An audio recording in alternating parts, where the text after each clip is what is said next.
Hey, it's me, AP, aka Mr. Movie Cheer, and welcome back to another video. And on this video, it is a discussion about bootleg movie memories. I just want to say, first of all, a bit of a disclaimer before I get deep into this video. I'm not condoning piracy or bootleg movies in any way. I'm just kind of just sharing some memories of them. So I'm not saying it's right. I'm not being an advocate for bootleg or piracy.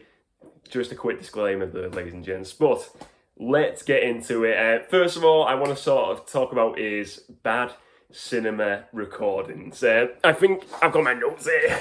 So bad cinema recordings. I think we've all probably watched these over years, and I want to sort of like start childhood of having these really bad cinema recordings. So I remember just as a kid having the VHS, and we'd get them occasionally where it was either from like a car boot sale, or there'd be a copy going around from someone you knew, and it would be a cinema recording of the latest movie. So let's say for instance it was the latest, like Toy Story's just come out at the cinema, and you don't go to the cinema to see it, and you're like, I'll get a copy of it. I want to watch it in my own home. I don't want to go and pay the cinema cost. And you would get like a copy of it, and it would be like a really dodgy looking cover, like all blurry, and then you get this videotape, and basically you would be watching it, and it would be you'd see it would be a blurry image. Like of the whole film, it would be quite blurry. The sound would be tinny and kind of like really a bad recording. And my memories always of these kind of like these cinema, like basically, this is someone who went into a cinema with a video camera, and especially years ago, like I think technology has improved. So like people who are kind of doing it now today on like the video phones and stuff like that, the sound and video quality is probably a lot better than it was about 10, 20 years ago. But you think like back in like the 90s, when people were doing these cinema recordings, they were going in and filming these for these bootleg movies. They were probably going in with like big like cameras, weren't they? Like the big, like I've got one of these here. Let me just get out of my seat. Well, I mean, this is one. I use this as a prop in the studio, but this is like a one from like probably the early 2000s, this one, and this is not that big really, but you imagine you're in the cinema like this. First of all, you're like that, you have to keep your hands still for the whole movie, and that is near impossible. Like you would have to either do that or set it up somehow so it's steady. But I think that's a lot. So you would get like, you're watching your cinema recording and it's just like wobbling all over the place. But the cameras back in the 90s were probably even bigger than that one. So you're watching these recordings and they were absolutely awful. Absolutely awful. My memories of bootleg movies, the copies were just always, like I said, tinny, really bad audio. The footage was just really all over the place. It was wobbling sometimes. And then you get the true cinema experience, really. The cinema experience you avoided, you actually got because you would get things like, if someone in front of you was eating some popcorn or someone was talking, you would hear it. You would hear all the noises.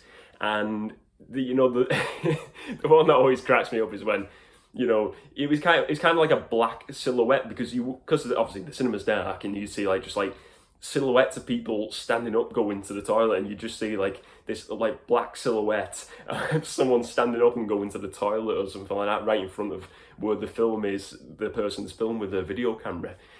So they were always like the memories of the bad cinema recordings. And I don't get me wrong, it's like I said, it still is something that goes on today. People are still going into movies trying the look, and I think at the time I have never found, I know you go in a cinema watching a movie and you get, I think it's like the first 10-15 minutes, I always find in my local cinema, you get someone who just walks in and just looks at the audience.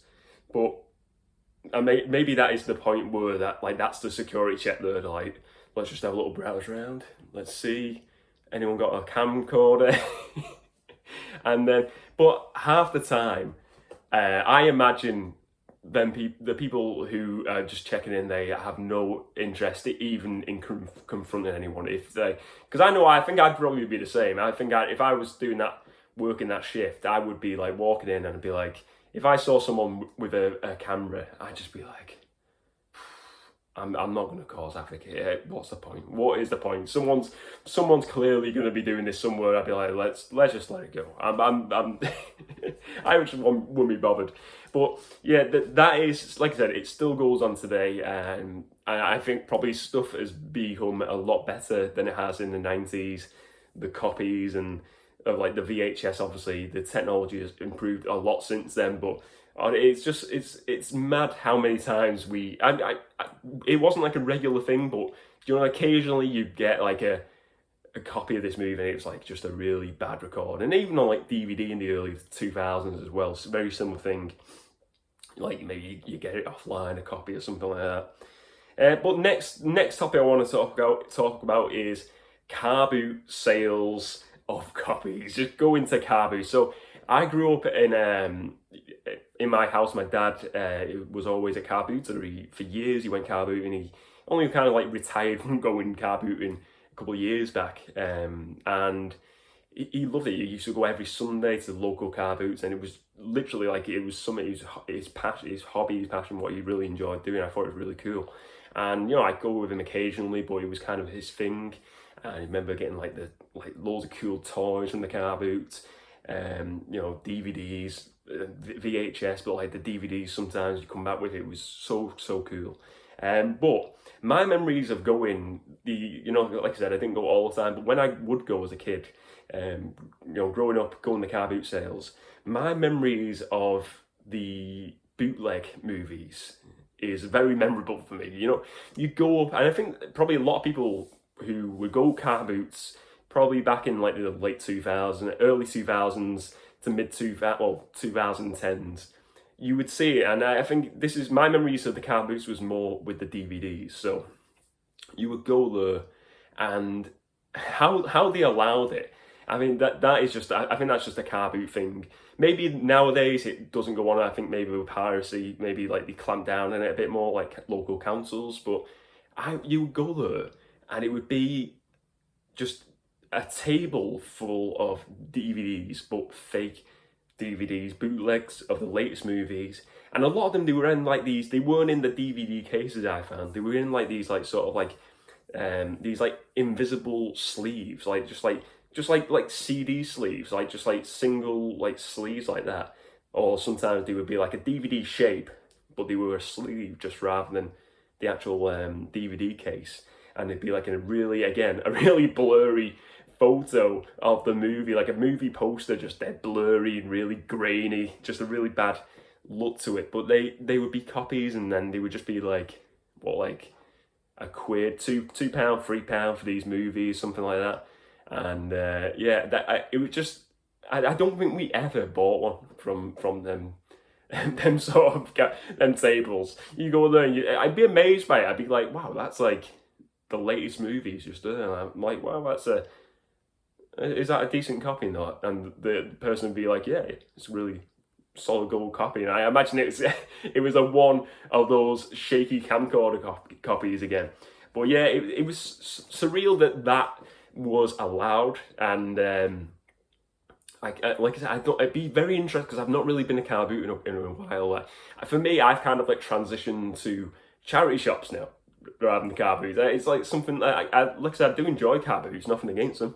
It's just kind of like feels like over the years I've kind of like transitioned from going car boot sales to going to charity shops now instead for like collecting movies and stuff like that. But it'd be very interesting to see if at the car boot sales, let me know that if you go a local car boot, is that still a thing, whether you still get people doing the fake copies. But that was always a thing at car boot. Every time I go to car boot, you get a table full of bootleg movies.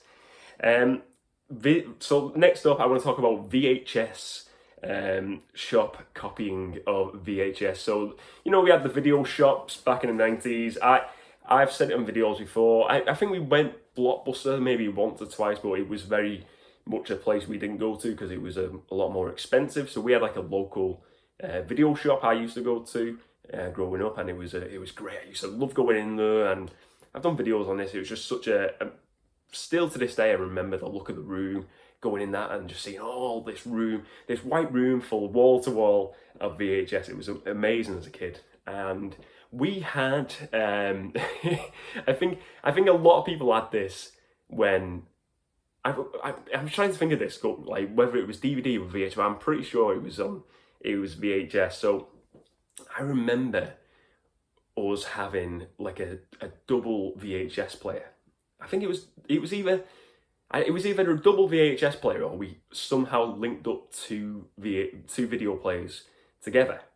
And basically, it could have been the other where you linked two up. So I don't know how it worked. It was either a double VHS player, or it was two VHS players linked up somehow together. But basically, you would put the movie in, and you would put the video in, and then you would put like a blank tape in the other one, and you could record it basically copies the movie over to the other one.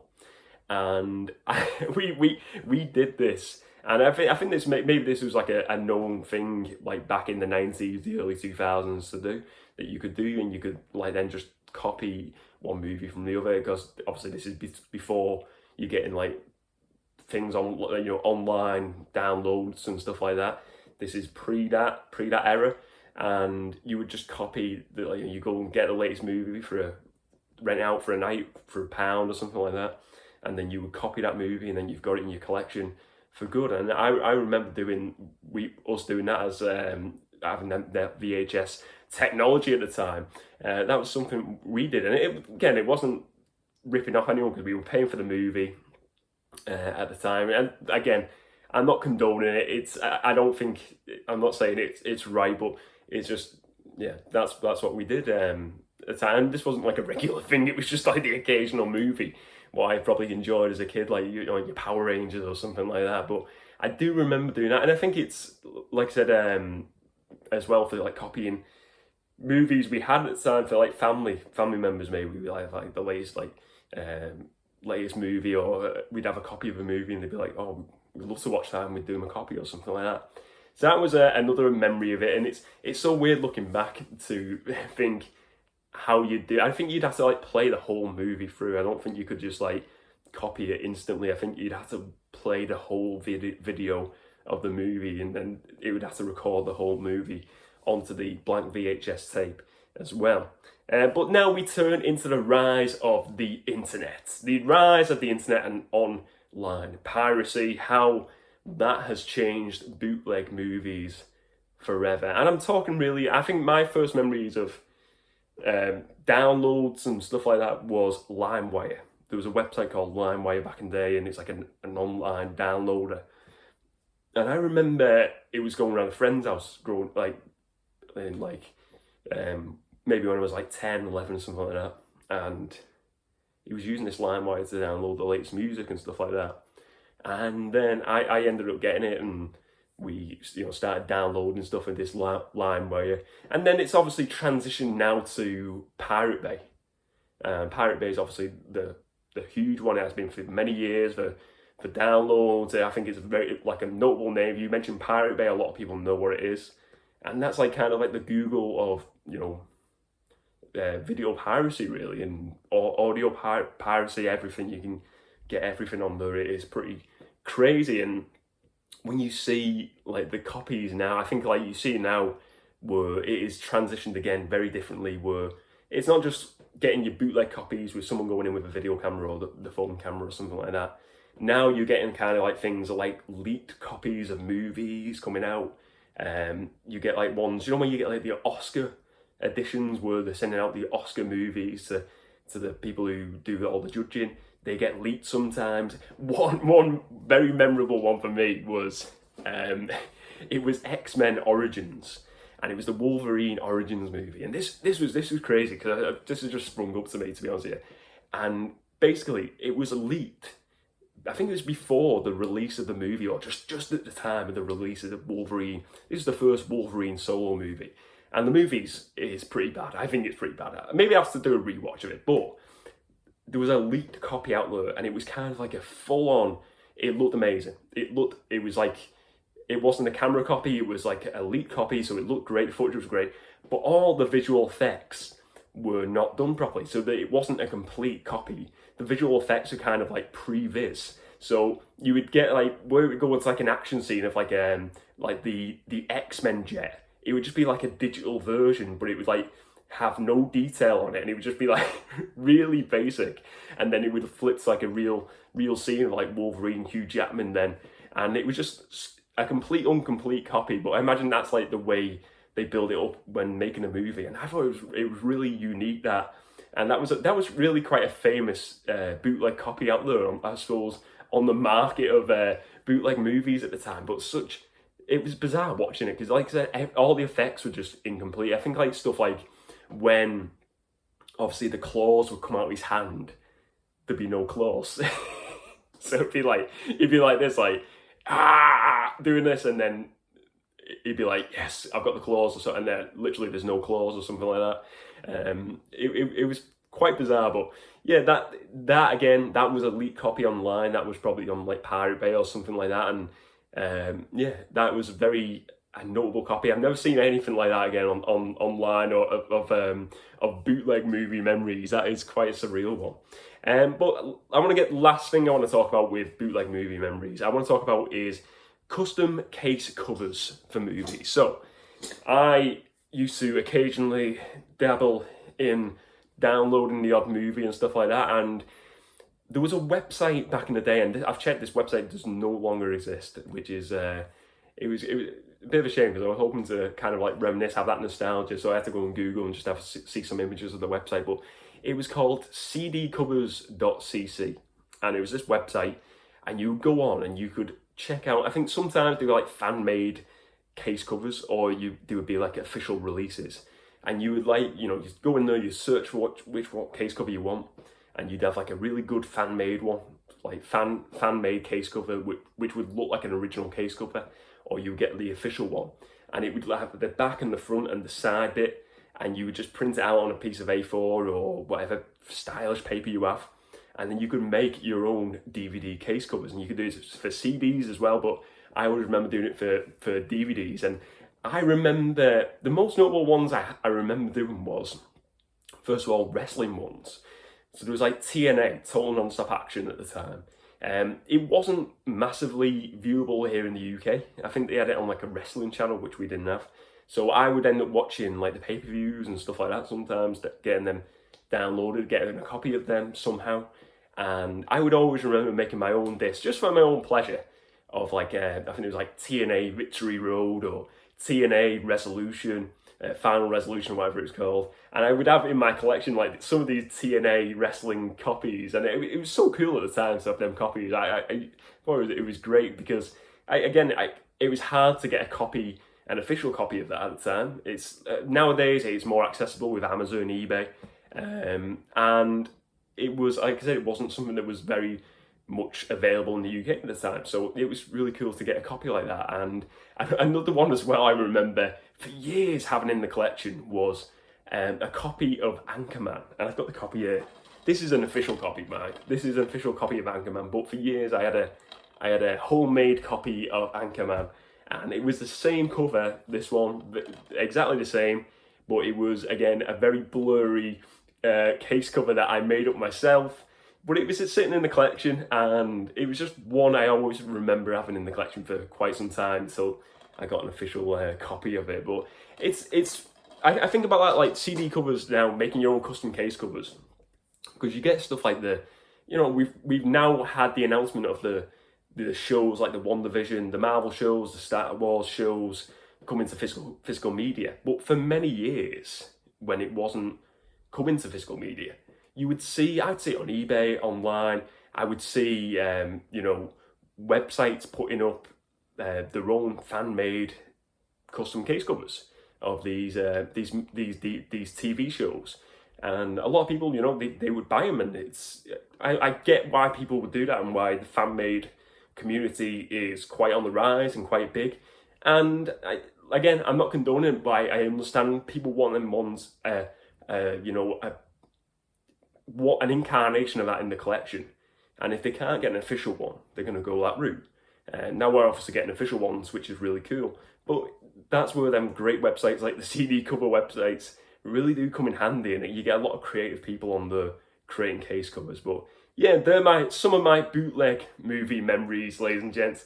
Let me know some of your bootleg movie memories. I mean, what was your first memory of a bootleg? Maybe you don't condone bootleg movies completely, and I totally understand that. If you don't have any memories, let me know your thoughts on bootleg movies just in general. But if you do have some memories, let me know in the comments below. Let me know some of the worst movie copies you've had on bootleg. Was it shaky? Was it grainy? Was there people jumping up to get some toilet breaks or something like that? Let me know. Yeah, so this has been a fun video to go into a deep little discussion. Thank you very much for watching, ladies and gents. Remember to spread a bit of movie cheer, and as always, I will see you next time.